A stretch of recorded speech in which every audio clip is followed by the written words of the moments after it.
জুবিন গাৰ্গৰ সমাধিস্থলীত গৰিমা গাৰ্গ নিজৰ বুলি বনে তুমি আছাবু কুতে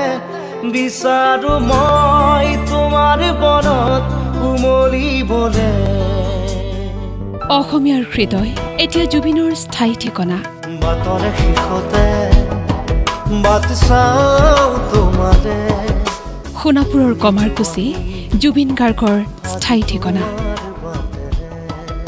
জুবিন গাৰ্গৰ নতুন ঠিকনালৈ কাহিলিপাৰাৰ ঘৰৰ পৰা কৈছে পত্নী গৰিমা গাৰ্গ তুমি আহিলে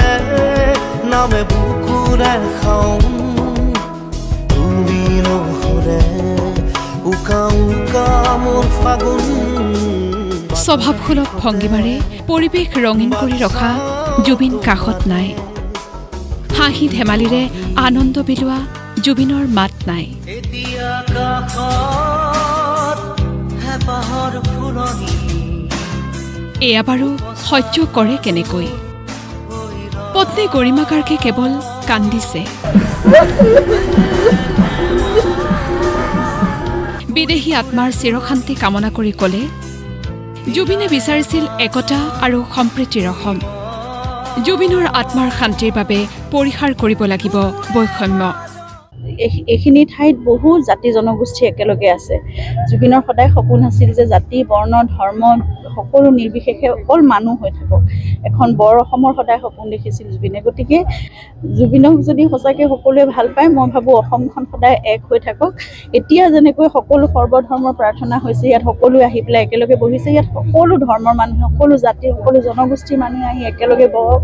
সৃষ্টিৰ কথা আলোচনা কৰক মৰম ভালপোৱা মিলা প্ৰীতিৰ কথা আলোচনা কৰক আৰু এখন সুন্দৰ অসমৰ কথা যিখন অসমৰ সপোন জুবিনে সদায় দেখিছিলে সেই অসমখন জুবিনক সকলোৱে উপহাৰ দিয়ক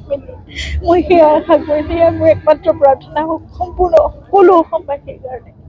সাগৰতলিত শুবৰে মন বুলি সাগৰৰ মাজত ত্যাগ কৰিছিল শেষ নিশ্বাস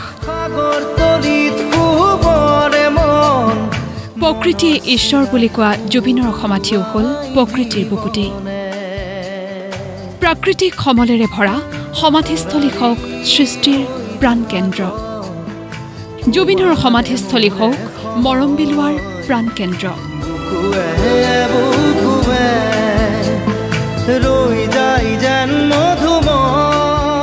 এই আহ্বানেৰেই গৰিমা গাৰ্গে ক'লে সকলো আহি খন্তেক বহিব পাৰে প্ৰকৃতিৰ মাজত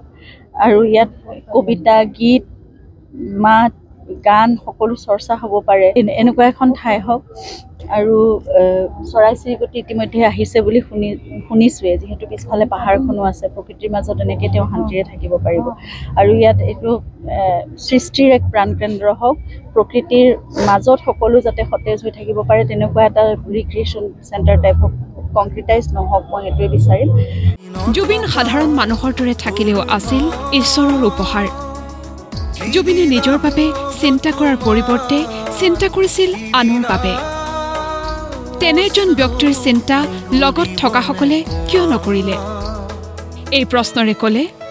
অনুৰোধ কৰিছোঁ ফাষ্ট ট্ৰেক ইনভেষ্টিগেশ্যন হ'ব লাগে তেনেকুৱা তেওঁৰ দৰে এজন ব্যক্তিৰ লগত কেনেকৈ এনেকুৱা এটা ঘটনা হ'ব পাৰে যিজন ব্যক্তিয়ে নিজক সম্পূৰ্ণভাৱে উদঙাই থৈছে সকলো আনৰ কাৰণেই আছিল সেই ব্যক্তিজনৰ লগত অন্য কিবা ষড়যন্ত্ৰ হ'ব পাৰে অন্য কিবা তেওঁৰ পৰা লাভ কৰিবৰ বাবে কোনোবাই কিবা কৰিব লগা হ'ব পাৰে এইবোৰ কথাটো মনলৈ নাহে আৰু একদম নেগলিজেঞ্চ মানে সেই ব্যক্তিজন তেওঁ জুবিন গাৰ্গ হয় হ'ব পাৰে তেওঁ সকলোৰে ঘৰৰ মানুহ তেওঁ সকলোৰে বাবে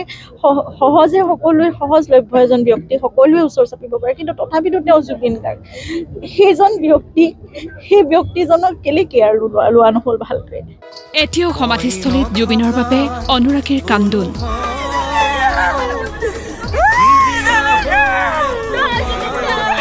এতিয়াও প্ৰাৰ্থনাৰ দৰে মানুহৰ মুখে মুখে জুবিনৰ গান